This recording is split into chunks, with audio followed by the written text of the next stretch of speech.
আসসালামু আলাইকুম রহমতুল্লাহি ওয়া বারাকাতুহু। আলহামদুলিল্লাহ। কেমন আছেন হাজি সাহেব? আমার ঢাকা হজ কাফেলার আগস্টের প্রথম কাফেলার সাথে আমার সৌদি বড় ভাই আখতারুজ্জামান সাহেব উমরাতে আছেন। আলহামদুলিল্লাহ, উমরা তো সব কমপ্লিট আলহামদুলিল্লাহ। এখন আজকে আমরা মক্কার জিয়ারত আছি, অবস্থান করি ময়দানে। মাশাআল্লাহ। তাহলে প্রিয় ভাই, আমরা তখন গাড়িতে আছি। এই যে ঢাকা হজ কাফেলার পক্ষ থেকে যে আসছেন, কেমন লাগতেছে সার্ভিস সম্পর্কে যদি বলতেন একটু।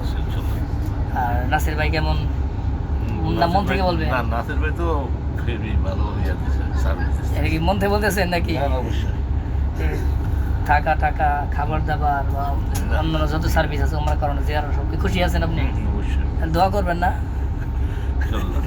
আল্লাহ যেন সুস্থ মতো রাখে, সম্মানের সাথে রাখে। আপনি তো উমরাকে আল্লাহ বা কবুল করেন, দোয়া করি। আপনারা কয়জন ফ্যামিলি? 4 জন আসছেন না? চারজন। ওনারা 4 জন আসছে আলহামদুলিল্লাহ, নিজ ফ্যামিলি থেকে। দোয়া চাই ভাইজান। ইনশাআল্লাহ। আসসালামু আলাইকুম। দোয়া করবেন। ফি আমানিল্লাহ। অনেক ভালো মানুষ আছেন ভাই।